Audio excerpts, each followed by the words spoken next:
Hey, I figured we'd go live now. Yeah.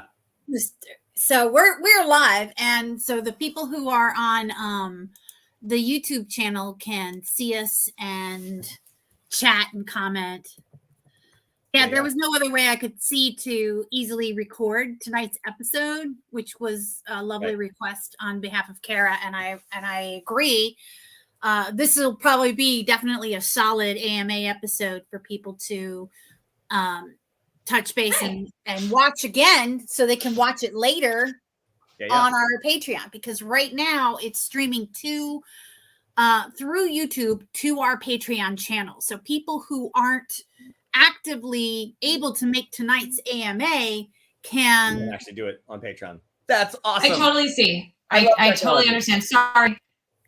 I couldn't read all that while I was trying to restart my computer. And not a problem. I recognize that I'm the big tech dork person that does this kind of thing, and was like, hey guys, I got a great idea. And then I do it. Well, here we are. Well. If it isn't my old friend Paulo and Soft Armangenu together again. Don't you mean...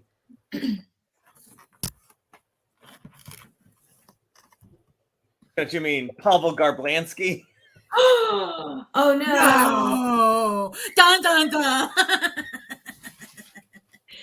Find out you Yo, really are. I'm excited, but I'm also nervous that this is being recorded for posterity, because these last time we bitched about J.K. Rowling's, now it's like set in stone. Well, the only people that can see it are our Patreons and people who know the complicated link. And I see Sir David Percival is here, so hello. Hello. I want to say, so my rant about J.K. Rowling's, about her not using real Latin words, and then using a real Latin word, but then doing it, like she not pronouncing it, interpreting. She had the wrong definition for the word, and I used that. I was on stage and I was saying this.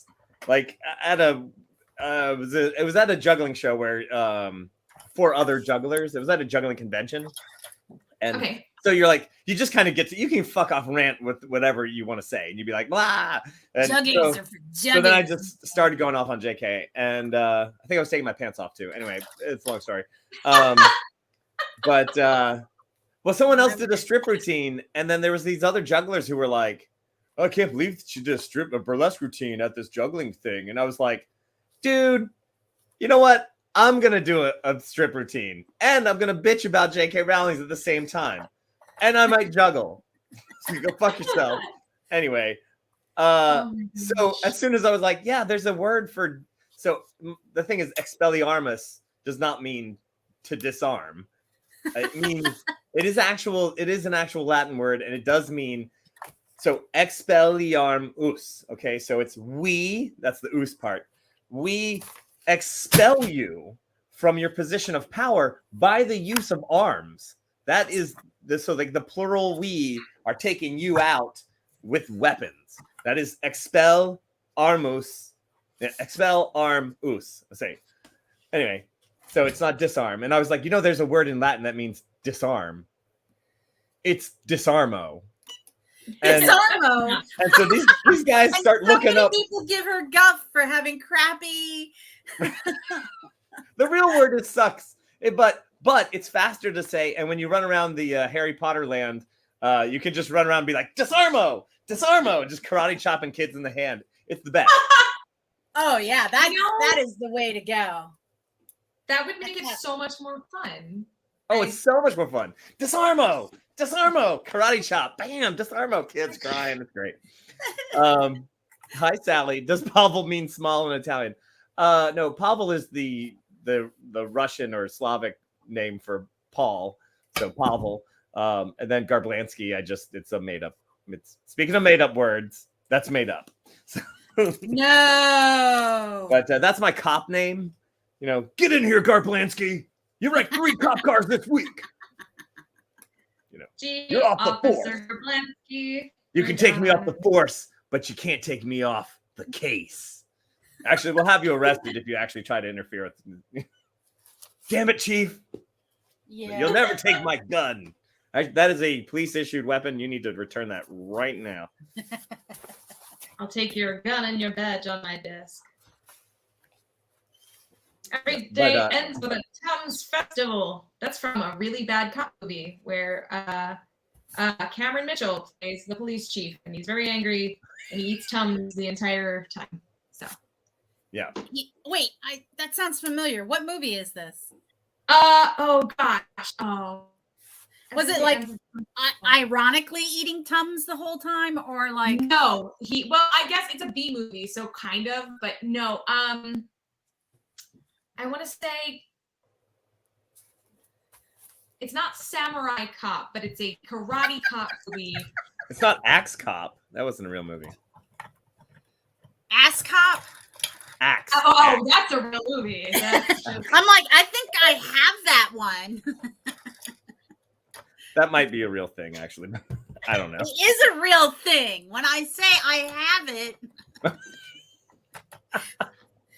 y'all know that my parody porn collection is second to none. Whoa, you're saying Ass Cop is parody? Parody porn. I mean, still good. I right? actually think technically it was Super Ass Cop, but yes.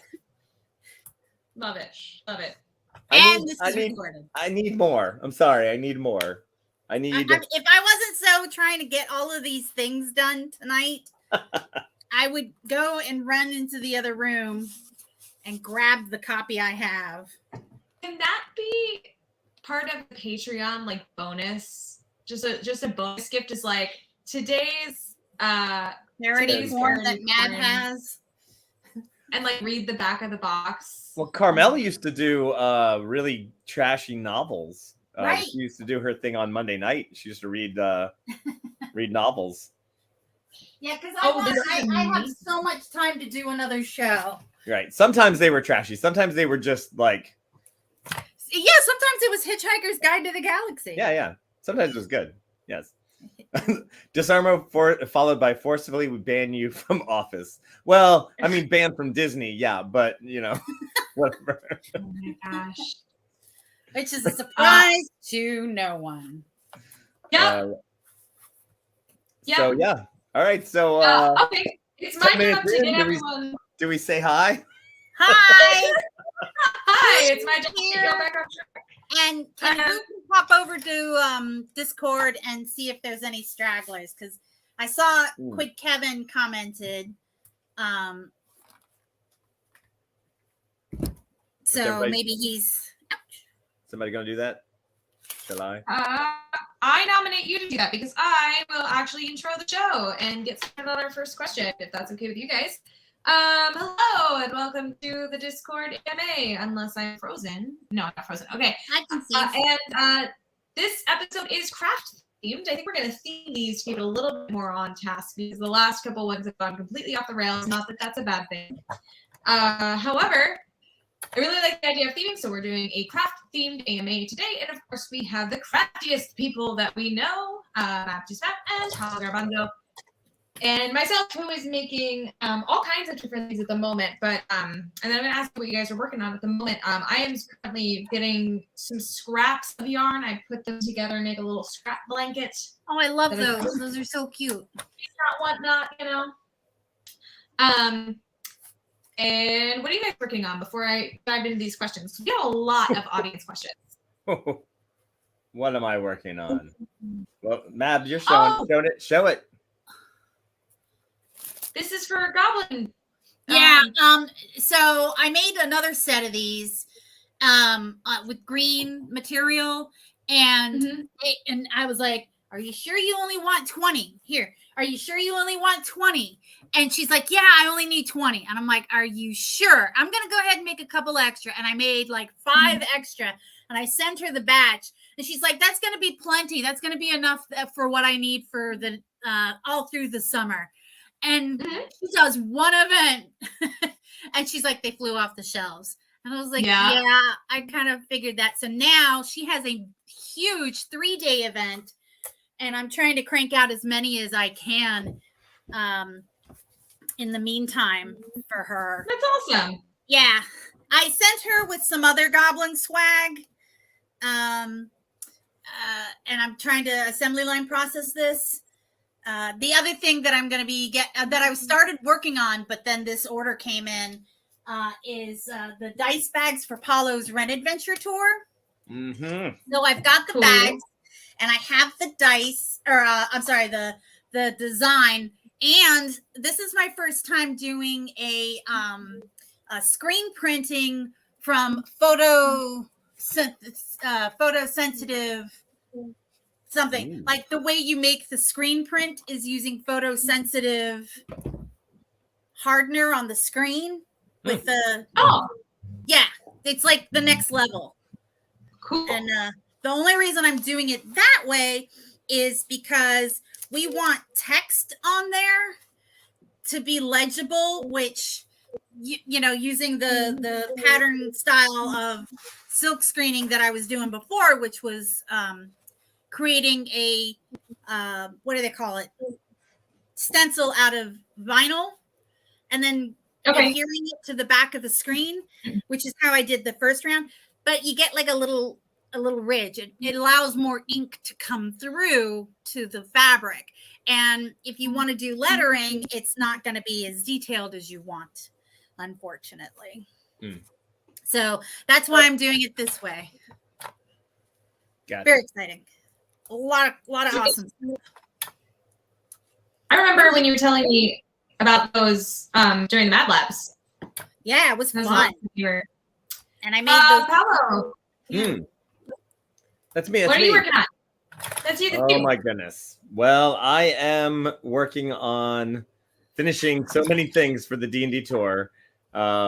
We got several layers of things. We've got painting some minis, and then I'm working on finishing connecting all the dots. The adventure that we have is a kind of it's a mystery, it's a hunt, it's all sorts of stuff going on. So we're just double checking. It's not like it's almost like a murder mystery where you have to do all the thing, murder mystery dinner, where you have to make sure that everyone is in the right location. And, because then the mystery is wrong if the boulders weren't there at this time. No, so I'm just making sure everyone is in the correct place. Also, I'm making the battle maps I'm using Incarnate, which is the online nice map thing. And so I have some of the maps from last year. So this is the kind of things that you can do. I'll try to get it. Wheat.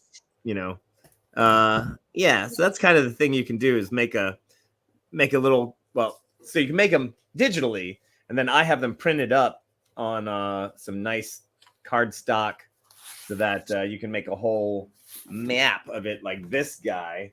That was last year's. You did such a good job with the maps last year. Speaking as somebody who. That's right. You were there, man. You were there. Well, this time Soft Autumn gets to go in my stead. Damn it! That's right. Woo! And then I'm painting some minis. And spoiler alert. 1,000. Not the big baddie, but a big baddie. That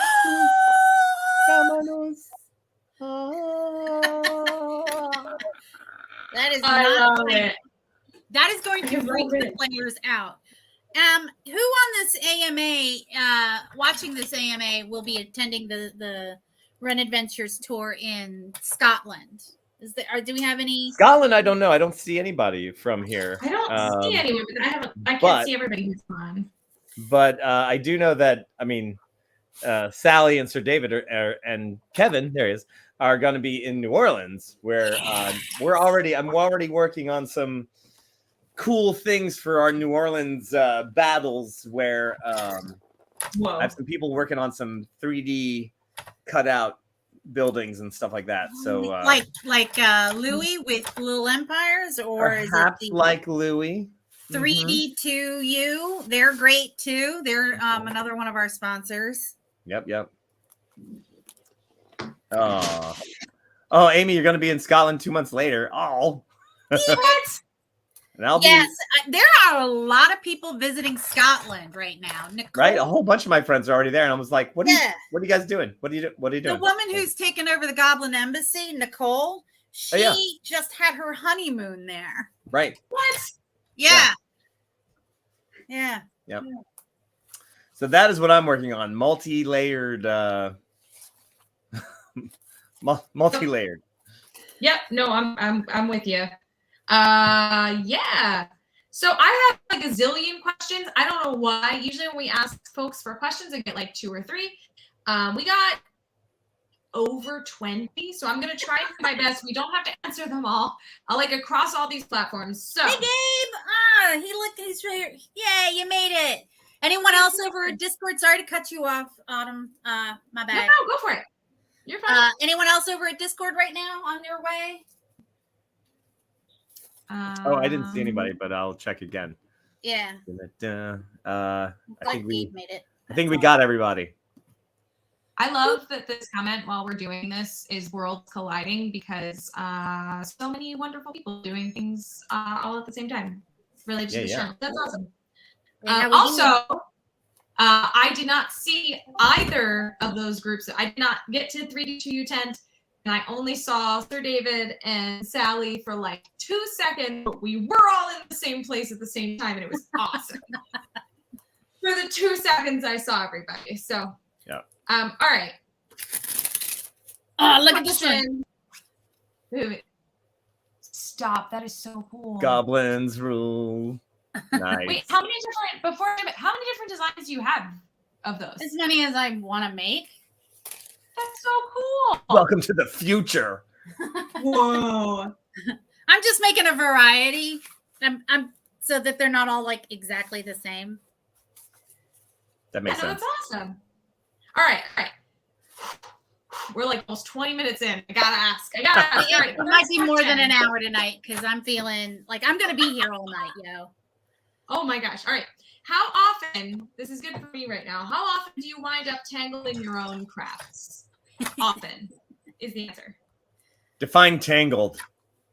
Because, I mean, like stuck in a position where you're like all the paint is wet and you can't get out of the room, or in like a pickle physically with your own crafts.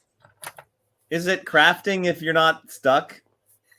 I mean, true. You mean like the time yesterday when I was doing delicate dabbing of super glue, and then I was like, perfect. And I put my hand down in the super glue. You mean like that kind of thing? Yeah. Often. I don't know. Yeah. That may or may not have happened. Actually, that's a great segue into our next question. Accepting hot glue, so leaving that out of the equation. What has been your favorite non-standard assembly method, and why does it work well for the medium or product you use it with? That's a really specific question. Maybe not. Wait, super say that glue. again. Okay, so except for hot glue, which can be used for anything and everything. What's your favorite non-standard assembly method? Non-standard. Okay, I got this. But Like I'm going to let Paulo ponder, or do you want? Yeah, let me think about it. You go. Go for it. Okay. Well, I am a huge fan of E6000 if I want it to stick forever. And if I'm working with paper crafts, I have various thicknesses, widths of double stick tape. I use double stick tape all the time when I'm making the paper dice, or if I'm making like cards or paper lanterns. I use double stick tape because it's much thinner, and I don't have to worry about it adding lumpy bulk or strings or being wet. Because sometimes if I'll use like a PVA, like a white glue or something, yes, thank you. E6000 is absolutely the best, but it is like the most lethal I use. But We Yeah, are not sponsored by E6000, but I think we all use it. Yeah. If you know anyone from the E6000 company, please let them know that. Is that What what a you use great for your minis? sponsor. That's what I, you know, Yeah. the Phil Slomsky Artist of the Year Award hat. That was all ornamented, was applied with E6000. Mm-hmm. It ain't going anywhere. Yeah. I mean, I'm trying to think like what. I mean, I just use everything and anything. Like I don't really stop. I don't think anything is like a non-standard, because when you're just crafting, you're just doing whatever you can to get it through, right? So Yeah, wait a minute. I can further discuss adhesives here. oh, by all means. Yeah, because you've got the Mod Podge contingency. They are kind of a cult, I'll be honest with you. Mod Podgers, because of the decoupage craze. And back in the day, Mod Podge was great. And bless their little Mod Podge hearts. They're trying to create a Mod Podge for all. Right? One Mod Podge, or like them. every different variation of Mod Podge. MG knows what I'm talking about. Like so many different variations of Mod Podge. There's dishwasher safe, there's gloss, there's matte, there is waterproof, there is and I am not ashamed to admit I have several different varieties, because it's so special. It has become so specialized that you need this one Mod Podge to do this one thing. Specialized.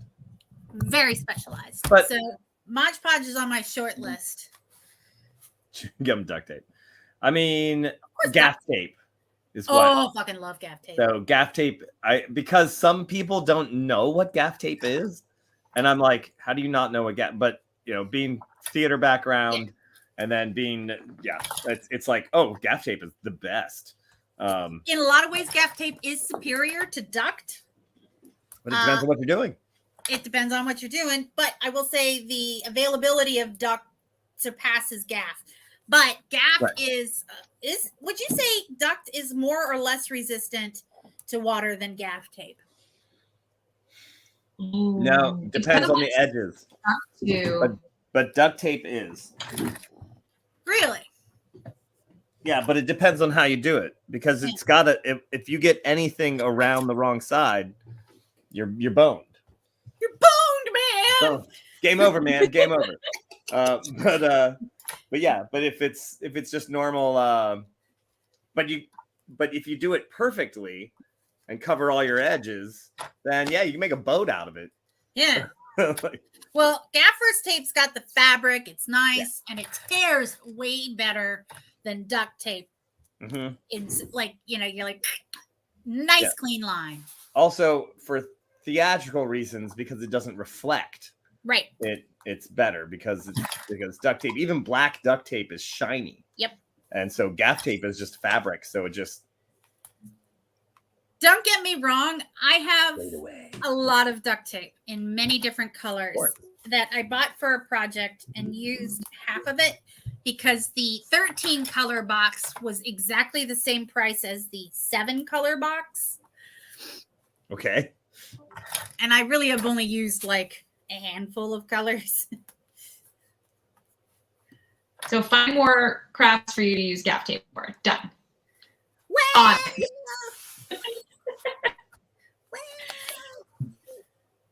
I don't know if this counts, but to sort of pull away some of the to peek behind the curtain, the magical curtain of what happened with the New Jersey construct here. There were 3 understudies that were for that weekend because of that weird thing that happened with their dates, and we received the same costuming as the people that we were understudying for, because for the most part we were all relatively the same size, so it worked. However, though we were about the same height and wore about the same shirt pant size,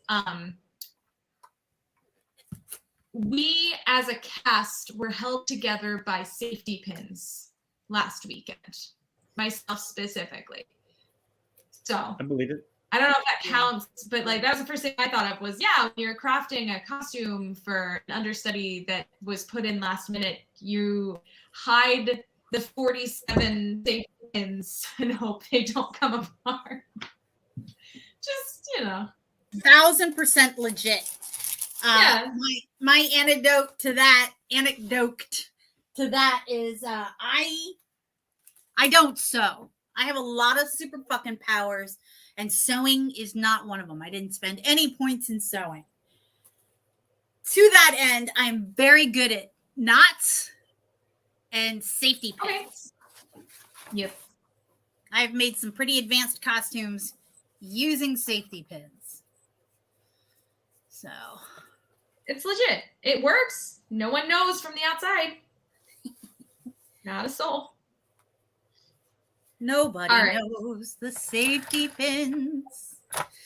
Nobody knows how many. Until they pinch you because one came open. All right. Yeah. How many hot glue sticks generally do you think you go through annually? Ooh. That's a great question. Are we measuring them in individual sticks, or are we measuring them in pounds? I feel like you can go for it because I feel like you have the absolute maximum number out of the three of us right now by a landslide. I'll say I go through a package of them a year probably, and a package has what, like 12 in them? Maybe? Really? The small packages. The small packages, like yeah. Yeah. Well, here's the thing. Depending on the year, some years 0, and then sometimes I've like carved a turkey out of the amount of hot melt glue like that I used. So, yeah. Okay. I've got a home economics story, but I'll tell you the answer in just a second. But my hot melt glue gun, it's same as Paulo. It depends on the year, but on average, I use half a case a year on average. And a case is like this big by this big with the, this long, right? So about half of that a year on average. My home economics story that I have to tell, who was it? Gabe? Yeah. I'm sorry. Gabe said it. Yeah. Yeah, it was Gabe. So in the early 80s, you had to take, the girls had to take home economics, and they forced us to sew a pillow. They forced us to sew clothings and whatever, and pillows and stuff. And I sewed it at one point to my bed. Like, they're like, just take it home and work on it, because I was like so far behind. I literally sewed it to my bed. I was like, I had to undo everything I did that night. And then another time I was in, it's not officially built unless I ripped the seams 3 times. That seems to be my number. I have to seam rip it 3 times. And then, look, man, we've all got our strengths and weaknesses. And that just happens to be my weakness. Textiles. I think three times to get your seams ripped is pretty professional, to be honest. I don't think anybody sews up a seam. Maybe not every seam, but yeah, I mean. Well, I mean every seam. I have sewn it, reflected upon the error of my ways, resewn it backwards again. Like one time backwards, one time inside out, one time is One time I sewed like the whole sleeve closed. Now I have to say I'm a pretty good seamster, and is it seamster? I don't know. It's like teamster. Unnecessarily gendered words. Right? A sewer. Yes, seamstress can be non-gender specific. That's fine. Tailor. Oh, see, women can't be let's get all sexist about this, Eric. like tailoress. or is everyone a tailor? But then you're like, is a seamstress? But if there's a seamstress, that would imply that there's a seamster, and and then does that mean that a teamster there's a teamstress? I will ask Magnus, might know the answer to that. But everyone in the union, they're all called brothers. Right? So there They're you go. like he's like, yeah, so and so, she's a brother of the union in the union. Right. Wait, really? But is that just a hand down from the time when there were no sisters? Brother? Am I a brother? Are you in How do I the IATSE? Are you in IATSE Stagehand Union? I am in AEA. Nah, but I used to be in IATSE, so Yeah. But we're all IATSE brothers. they're all brothers. local I'm 16, assuming. yo. But I did not know that little fact about it's They're all brothers. sisters. That's the brothers. The sisters are They're all brothers. brothers. I did not know that. Learn something new every day. Mine It was is a long too. time ago when I was a teamster, but I mean, a seamstress. Anyway, IATSE. Worker. Worker. A Worker. comrade, if you will. Where were we? Oh no, I was gonna say so I don't use a lot of hot melt glue except usually when I'm dealing with burlesque costumes where it's mostly felt, Yeah. and then hot melt glue works beautifully on felt. I have taken to actually stitching Felt? Really? Yeah. One of my gnome hats is felted, and I just did a couple of like Yeah. and that was it. Like a little like a single little loopy doop. Because I've had felt rip glue. Yeah, comrades. Comrade. Everyone Brother. around me is comrade. All right. Before I ask a series of questions from this particular person, I have a PSA. We're also at our halfway point in our episode, so count this as your commercial break, I guess, because I don't usually do commercial breaks because it's for Patreon. So I'm going to just say this verbatim from the message that I have here on Patreon.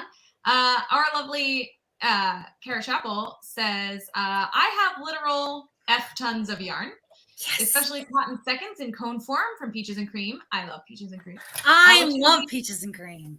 Yep. They used to be located near where she is. Not that much choice of colors. A lot of it was solids, and at least some of it was cadet blue.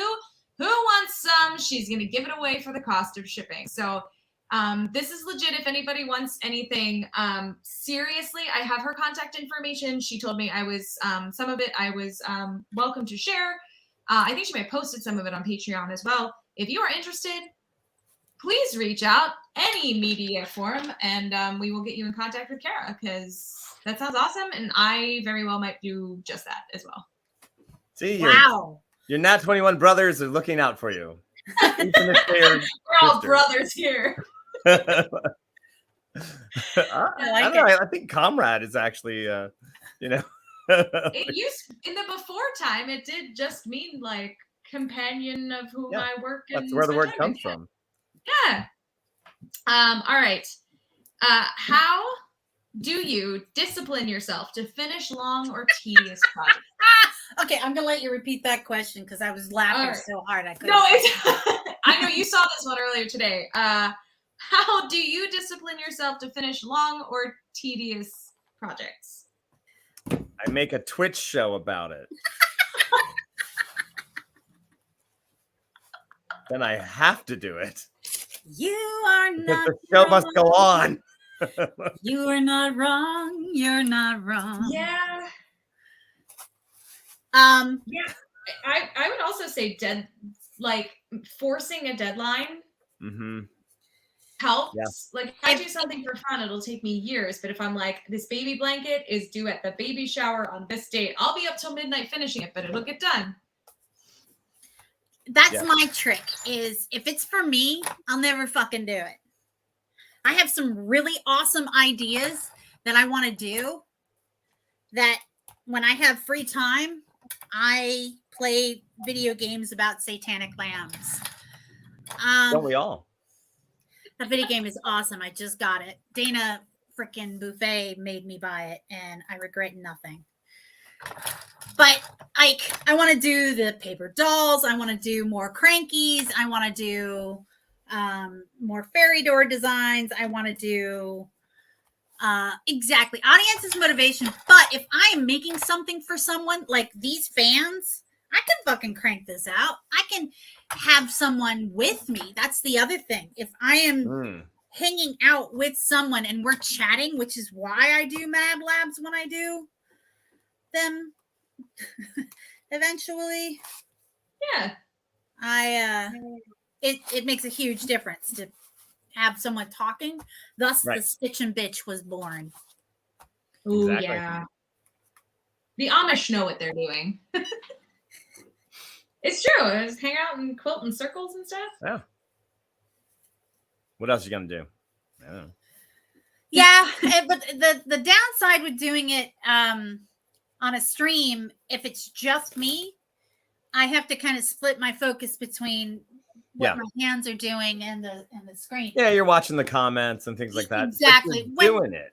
When And Autumn then- joined me at the last Mab Labs, I think, or the one before, I don't remember which one.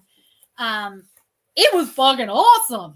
It was fun. I got so much of my blanket done. She was my rock, man.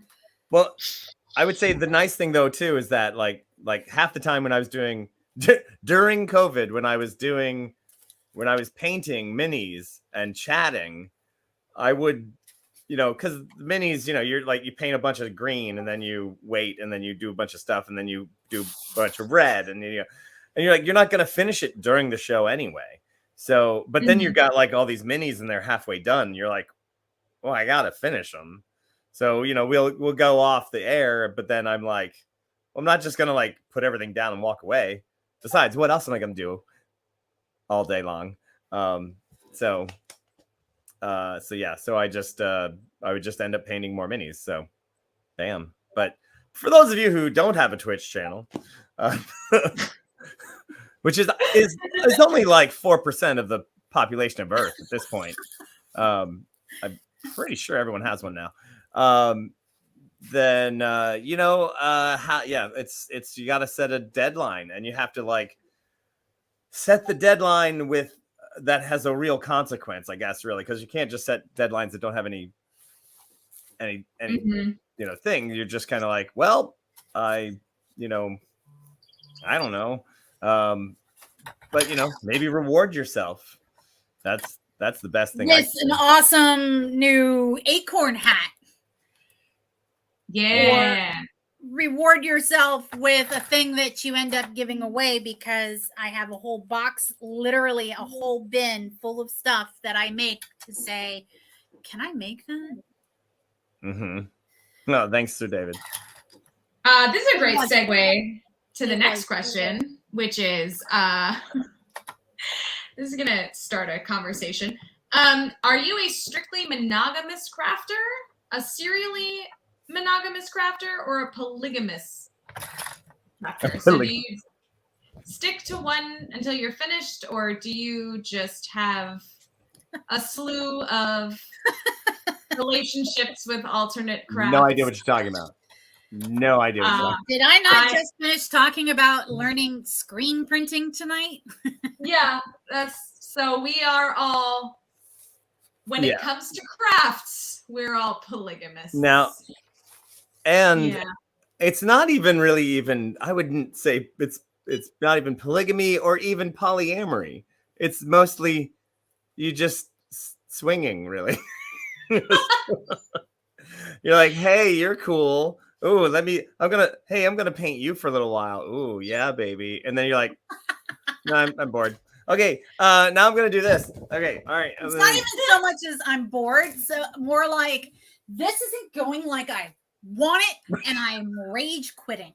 This is not the relationship that I was really thinking I was having. So now I'm gonna back away and then ghost you. I'm a kitchen table Polly in that I have multiple crafts on my kitchen table. So As long as your side quest knows about your main quest, you can, Aw, it's okay, right? that's So, it. Love fucking jit. oh yes, but but and here's the thing. I mean, and this comes from, for me, it comes from years of juggling practice, which is to say that you Juggle responsibilities. no, not even no, just that like you're doing a specific maneuver and your muscles wear out, and so you literally have to stop doing that particular trick or stop using that prop. Like literally in 30 minutes you're working on a specific trick, you're trying to do a behind the back, and there's muscle fatigue, and you literally cannot do the same thing you did at minute 15 of practice that you are doing at minute 30. You literally can't. There's small muscles in your arm that will not react the same speed as they did when you were at 15 minutes of practice. So you're not even getting good practice. So as a juggler, what you end up doing is you throw down the clubs and you pick up rings because it's a different muscle and it's a different movement. And you're like, I'm going to do rings for 15 minutes. And then God forbid you actually not juggle for 15 minutes. I don't know what you're talking about. Moving on. And swinging crafters. we have that. It's called Creating with the Crew with Shoshi and Cubby. So likewise, I would just say that as a training that I learned was like, if you stop making that progress, you just put it down. You're not done forever. You're just not making the same progress, and then you pick up and do the other thing because it's still progress. It's just progress with something else, whether it's weightlifting or doing art or painting and or doing computer art, computer graphics. So I'm an artist. Yeah. So I think I got used to doing a thing where it's like, it's okay to put it down and do something else. Like that's fine. Like you're not hurting anything. You're actually still making progress. So I don't know. Maybe it's just ingrained in my head. So I like it. I actually like that a lot.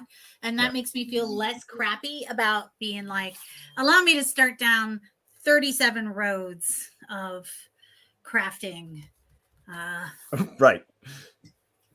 Because sometimes you also get, especially if you're doing like, if you're doing not just painting a mini, but if you're trying to make like graphic art, sometimes you're not inspired. You're not. Or practicing ukulele, or sometimes I get burned out on the uke, and I sit there and I go, I fucking suck.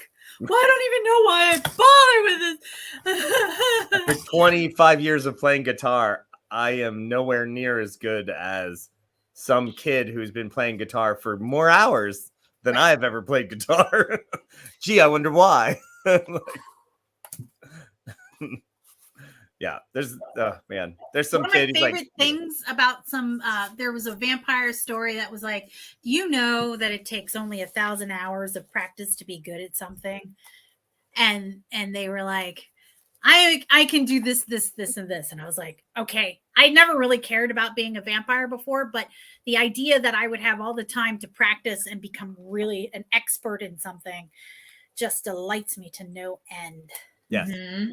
Which again makes me want to punch Gary Gygax in the face for making elves only be able to go to level 10.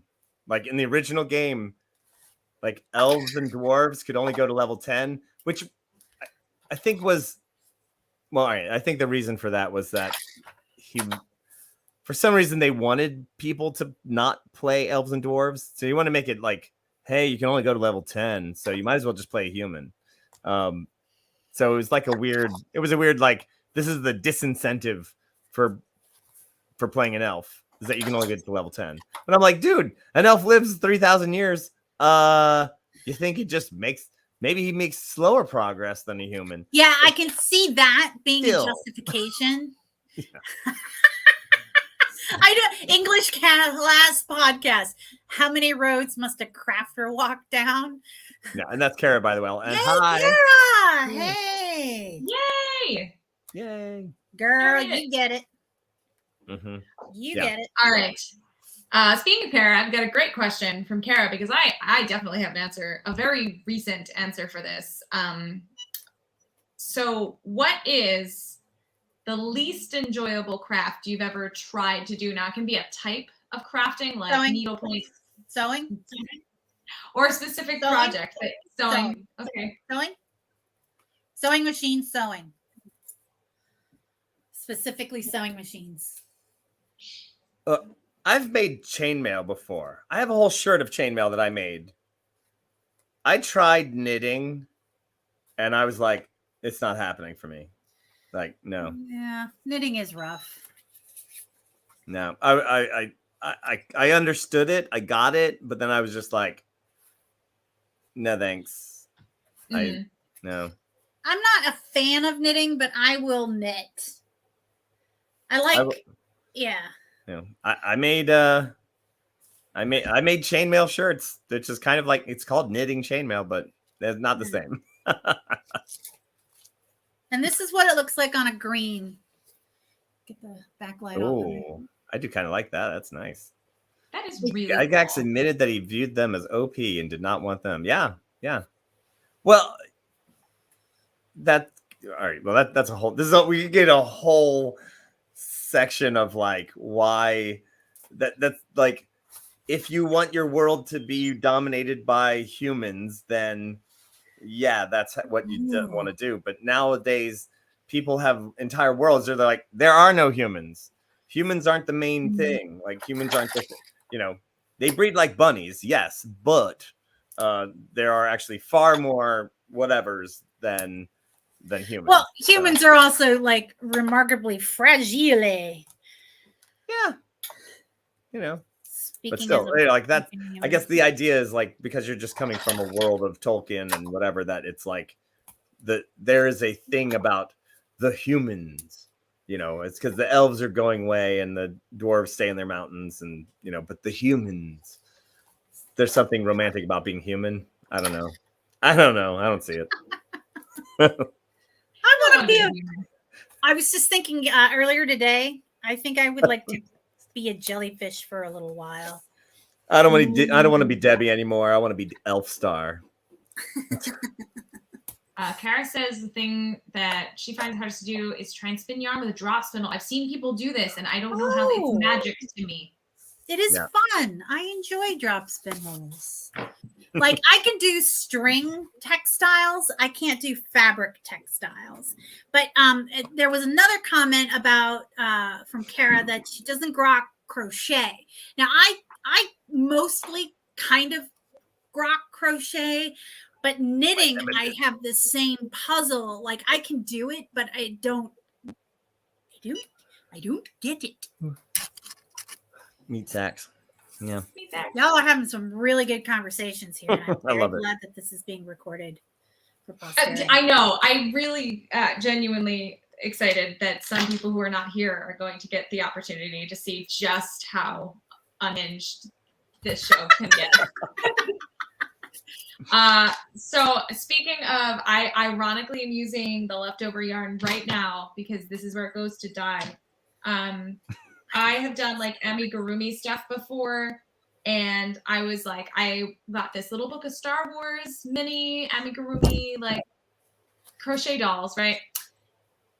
And I was like, oh sweet, I'm gonna make a Han Solo. I made Yoda. Aww. And then the advanced one was R2D2. I'm like, I got this. No. I couldn't do it. I gave up. It had little doll joints so its legs could move. I gave up. I rarely give up a project. I gave up. Really? This is where art goes to die. Really? I chucked it in the bin. I couldn't get. I don't know what. I feel like maybe this is. It's probably me, but I feel like there was like a step missing in the book or something. Yes. Okay. They exist, and there's probably. I want someone else to try this. Yeah, I think that I bought a pattern for an acorn hat. And I'm looking at this pattern, and I literally took to TikTok and got got on crochet TikTok, and I got a lot of really good guidance, and they were looking at the pattern that I bought, and they're like, oh yeah, no, this is not written clearly. And even though it says beginner, it was definitely not the way you had to know things. So yeah. Yeah, it may not be you. It may be the pattern. It's really what I want to think it is, because I made other ones in the book and it was fine. But also R2 is shaped like a can and not a people, so maybe that's something. Again, Sir David, amazing. I have a great Yoda pattern that works for Grogu, but don't try to make any droids. You lost me. All right, this is a really, really good one. Do you pursue perfection, or is good enough? And explain. Perfection is the death of done. Yeah.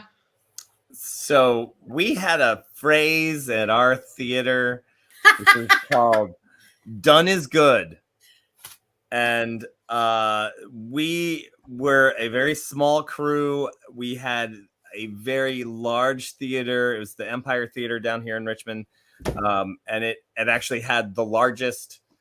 It still does have the largest children's theater touring company in America. I worked there. Yeah, it has It had, at the time that I worked there, we had 14 different touring shows at any time, at every time. And then during Christmas, there was even more because they did like they'd send out 4 Scrooges and 4 Gift of the Magi, like just tons all the time. And then we're doing these giant main stage shows.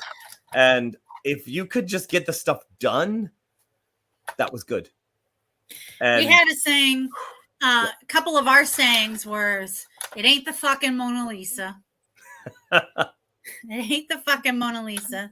And the joke was, how many scenic artists does it take to paint a drop? It takes 2, one to paint the drop and the other to tell them when to stop. Right. Yeah. I will keep working on a thing. And that is my problem now with Day Job Landia, is I'll keep working on code and I'm like, I think I can make this better. I think, and she's like, 80-20 is what my boss started saying to me. 80-20. You know, you've done 80% of the work. That 20, no one's going to notice. Right. And that, like a theater thing when you're painting a drop and you're like, right. How far back is where's the closest audience? I love that. 60 feet away? 40 feet? Like where? In the Empire Theater, some of those backdrops, the closest person in the front row is literally 45 feet away. And I'm like, you're never going to see that leaf that you painted on that tree. What are you doing? But it's the perfect leaf. But that leaf looks so good. And it's like, yeah, you know what? It's going to look really great from 40 feet away. And just getting paint on things was sometimes like, that was it. Does it have paint on it? Great. That means it's done. Like, yeah. You know, literally just black paint. Yeah. Splooshed all over the back. And then, you know, if you have the time to go back and do it, then yeah. But I mean, this is a life of deadlines. Like that's you know, sets would come in from a tour completely trashed, and you'd have to get it ready and done in 2 days before they turn around and send it back out again. Yeah. And you're like, holy shit, you know. So just like you're just blasting it out. Done is good. Done is good. So, but does this still apply to you now? I mean, this was because I end up doing so many different things. Like it's like putting thanks, Gabe. It's like Aww. You bump you work on the worst thing. So there's 6 things happening, and one of them looks really crappy. So you do that one. You know, and then it's like, okay, well, now we're going to work on the next worst one, put that up. And then you're going to work on the next worst one. So you're always just kind of making sure everything is good at a certain level. And then you can kind of keep pushing everything up. But if you pop one up really high and everything else looks like ass, well, then now everyone goes, wow, that all the rest of that shit really looks bad. But when it's all kind of the same level, you kind of go, that must have been an artistic choice. So this is actually really motherfucking relevant to the task I am working on now. So I don't know if you can see this. There's streaks in this. You see the streaks? Yes. It's because it's a fan, and I would have to have it like seriously taut and pressed on a background that allows for the little the blades of the fan, and you know. Hold it up again. Now, yeah. See from there, it's blades of fan. Hold it farther away. Hold it farther away. Yeah. Like no one on earth will see that. Some of them I'm like, okay, well, look, you can kind of see the little nose got cut off on this one. Can I? No. Barely. Right. Well, I mean, these are people that are, this is merch that I'm selling. Right. Right. And I am starting, I have a hard time making a thing. If it's not perfect, I don't want to sell it. And that's why I have that's different. Yeah, that is a little different. I have a big bin of things that are really close to perfect. And that's the other thing, Amy. You're bringing it exactly where I'm going with this. I'm the one that's saying it's not perfect. Does that mean I can't sell it? I mean, I think that having that discerning eye of, oh my God, it's not perfect, means you're making a better product than a lot of people do. You know, like, I don't know.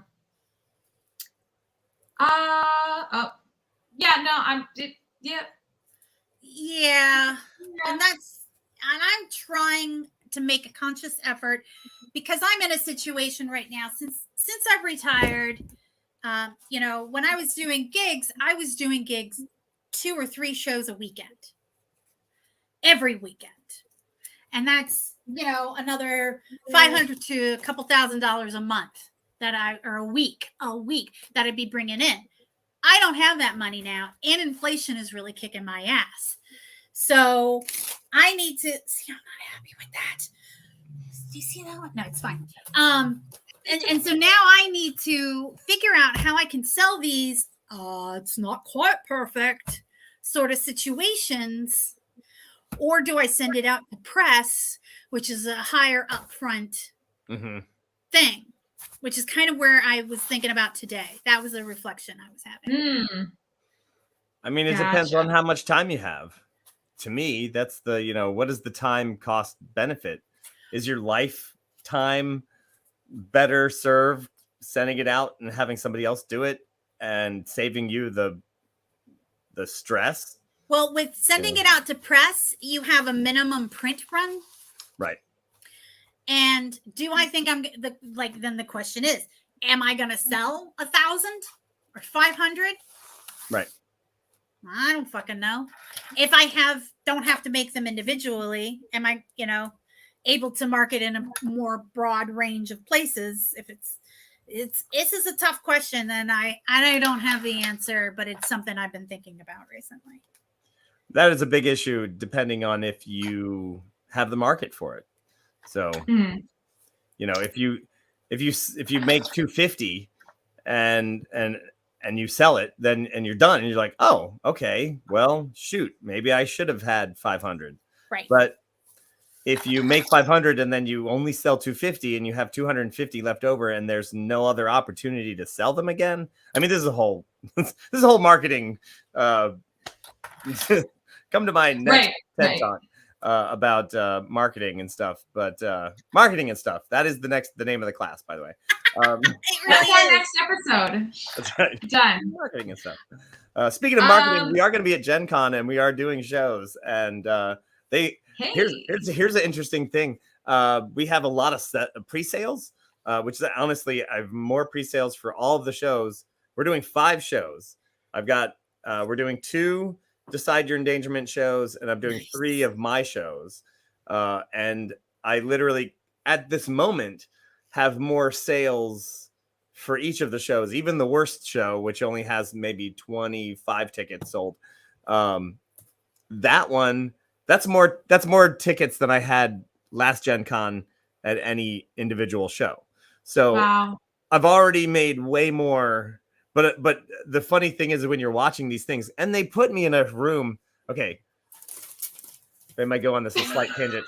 So like they were like, this is what the show is for. they're like, you did really well last year. You know, we should put you in a bigger room. And I was like, you know, I'd rather sell out a room that's 50 people and sell it out and say, you know, yeah, well, maybe you should have showed up sooner, or maybe you should have done blah. And then they put me in a room that seats 300. Oh, and I was like, I don't think 300 people are going to come to my show. when at MarsCon, Yeah, something similar, right. know? Well, then it was the opposite effect. So then Yeah. because they put us in a room that only had 25 seats, and we were like, yo, We already knew. like That there are was 3 performers here plus Ansa who are literally going around telling everybody about this show. It's like, you better put us into a bigger room, because there is no fucking way that we're not going to pack this room. And we absolutely did. And then they had to put us in a different room.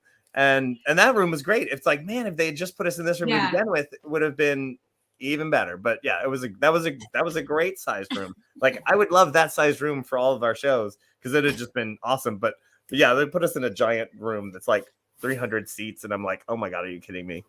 So anyway, but yes, that show was a roller coaster of emotions, because we were like, okay, this is a tiny room, but we'll be okay. I really think it's gonna fill up really quickly. By the time those words were out of our mouth, it was standing room only. And by the time we went, do we have to do something about this? People were crowded in the hallway, which is extremely proud. Like, I was proud of us. Right, I was excited for us. And then we went, oh no. Yeah. And then we had to start a parade. It was the 3 of us plus Mount Ansa. Yeah. We had to start a parade Dana. across Dana the was there con to get to the other room. And I we mean, picked you know, up fortunately, we're only talking like 180 feet, you know, from that room to the other room on the same floor inside of a building. So not a terrible, arduous journey, but at the same time, we had set everything up for the show. And then we were like, yeah, no, let's just change it up. So, yeah. It was great. It know, worked out. It was awesome. It was a great show. But man, that was the single highest number of emotions felt in 30 seconds at the start of any show in my life. Right? Oh my gosh. you guys are awesome. I just finished 19 fans tonight. Yes, that's amazing. Well, I have so many more questions that I want to ask. I don't want to keep people too long. I don't mind staying because I've got more work to do. Let's blast through these questions. Let's do it. One final question that I wanted to get at least one across every platform. So our Instagram question for today, which is our final question of the night. Before we start, I want to give everyone a chance to talk about what we're doing, what people can come to or see or support or whatever. So what is your favorite medium to work with? Or top 3. Well, we're just talking about crafting, right? Just crafting specifically, yeah. Right. Because we're not talking about performing, because crafting a joke is like that's something else. That's like a whole nother realm of world, whatever. But man, you know, I do have more. I'm currently, honestly, I'm really digging the Incarnate. These guys, I'm really digging it, because they do have a lot of stuff, and I just recently figured out how to actually upload my own stuff so that I can make something in Photoshop and then I can put it on the map, and then it's uploaded and people can use it and whatever. And I'm like, awesome, because I had to build some stuff for my own workings, and then I was like, yeah, that's how that works. Bam. And so I've been digging it, because it's a good program. I bet there are probably better ones out there somewhere, but this is the one I'm on, and this is one I'm using. And by paying the yearly fee, I have all legal rights to. They're like, yeah, sure, you can make a map, you can sell it. We don't care. Like, Ooh. you know. Nice. So I'm like, yes, let's do that. Like, so I am digging it. It's pretty awesome. Cool. I am glad that you have a medium, Paul, that you are excited about, a digital medium, because you're really rocking these maps. The maps that you made for last year were amazing. The maps that you started making for Nat 21 were amazing. The maps that eventually went out for the Map of the Month Club were amazing. You can just sit there and recreationally, while you're hanging out at the Stitch and Bitch, make maps that are just like, let me think about this map about this town, Goblinton, where the Goblin Dix is from. Right. I love the Goblin Dix. By the way. Does he live in a bag? I agree. Like a bag of dicks. Oh, that's right. You haven't witnessed Goblin Dix yet. No, I've just seen some of the stuff, but I haven't seen the whole show. Yeah, no. Well, he's met Wedgie, and not that Goblin Dix is a little bit more adult and is a little bit more serious than Wedgie, a little less naive, and a little bit more mischievous. Mm-hmm. I do have to say, though, the maps, it's really hard if you don't have you really got to have something to build. Like, you got to focus on something. So it's hard to just kind of go, I need to make a map. I'm just gonna make a town. And you're like, no, I have to have in my head, the town is halfway built. And then I'm like in my head, just like whatever the purpose of the map is. I already have to kind of have it in my head or maybe sketched out. And then I can just and then you find all these little nuggets to put on the map, like little skulls and stuff. And oh yeah, there's a little key in the corner. There's a little mouse. That mouse is actually the, whatever. It's there's a lobster. Why is that lobster there? Well, I know why it's there. But you're like, yeah. So, yeah. That's awesome. All right. If I get this done tonight, I can mail it out to Nicole tomorrow, and she'll have it with plenty of time. Sweet. I was going to say, are there any final things you guys want us to know about before we sign off for this particular episode, which is awesome because we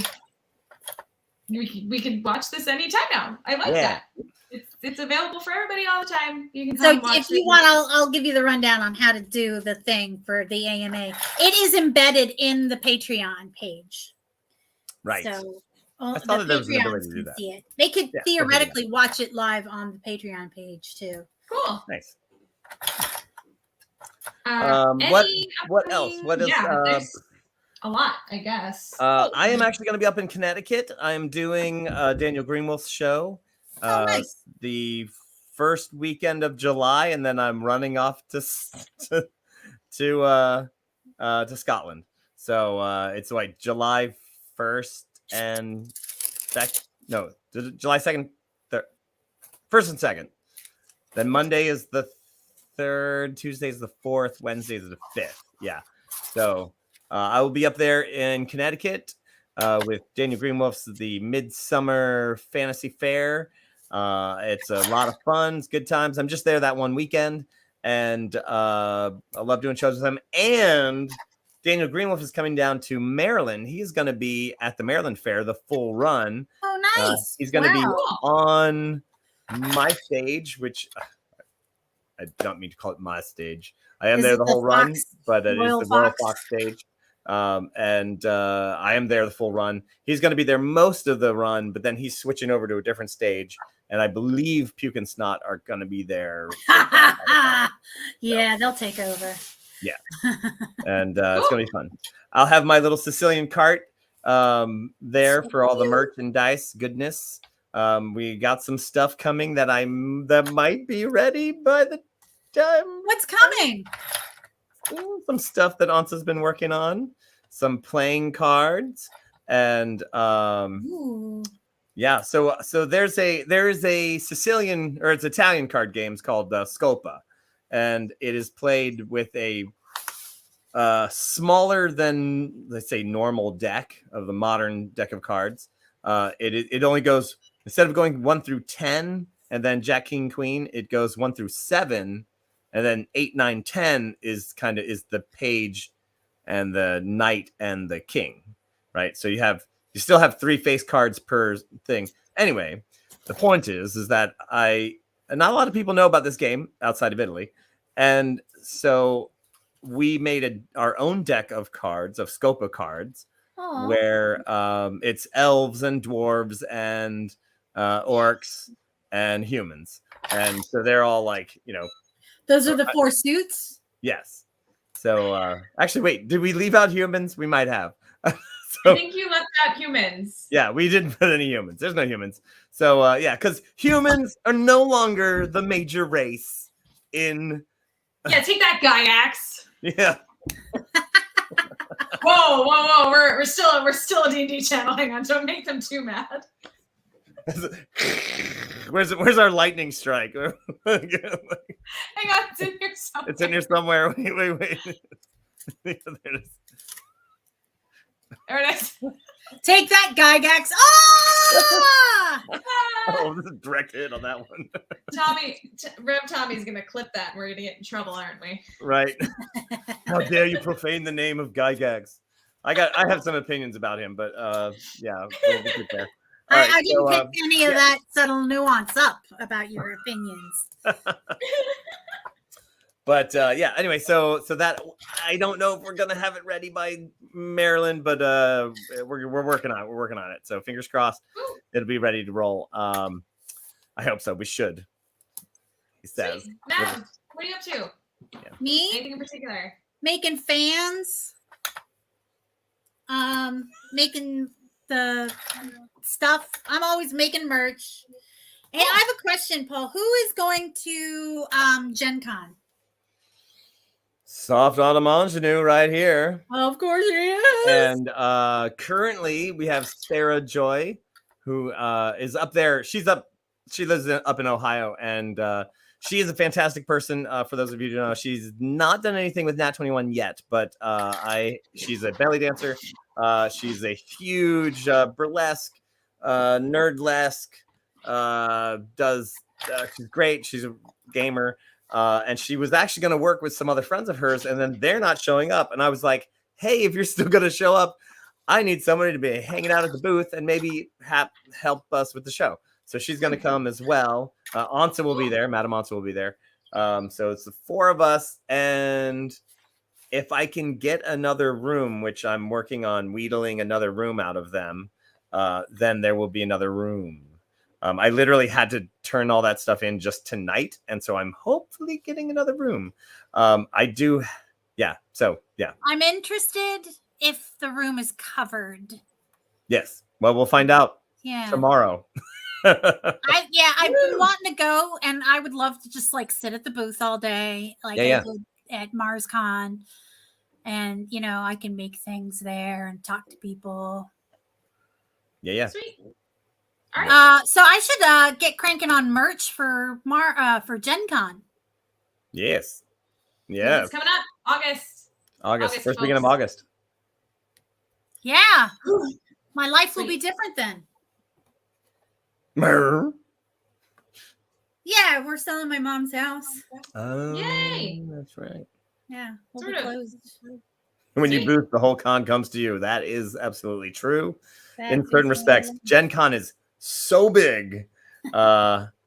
Sometimes you get put off in a little corner, but anyway. But it's great. They find you eventually. I met the people who did who made Castle Panic, which is one of my favorite games right now going on there. Ooh, it's so good. It's a good game. Anyway, that's all I have to say. Awesome. Yeah, same here. I'm excited to do Scotland and all of the magical surprises and danger and adventure and all that fun stuff. And then I think what's next for me after that is also Gen Con. So cool. Everyone who has tuned in, we love you. Everyone who's watching this later, we love you also. Everyone who joined Patreon after we aired this and then went back in time and watched it, hello from the past. I see you. I see you. Until then, thank you. I knew guys you were going to so join the Patreon. How did we know? This is for you. We waited for you. I love that we still have people watching. This is amazing. Thank you guys. You guys We're not rock. doing Keep an eye out. I think the only thing up next that you guys need to know about that is not part of the normal schedule is that on the either the 26th or the 29th, I have to check, is the next Patreon Saints game, next episode of Yarrow Island. But all of the other shows are happening the way that they've been happening, correct? Choose your personal endangerment is Tuesdays. We got a couple more weeks of that, and then we're not going to be live on July 4th. Go out and enjoy Your the glizzies. holiday. And then the next week we're gonna have some other people doing some shows. Which we're still kind of rock paper scissoring as to what's gonna happen there. Yeah, So. I was like, who's queued up? I couldn't remember. All right, sweet. Well, until then, you guys have a wonderful rest of your evening, rest of your week, and we'll see you soon. And I'm gonna hit end broadcast. Bye. Bye. Close the credits.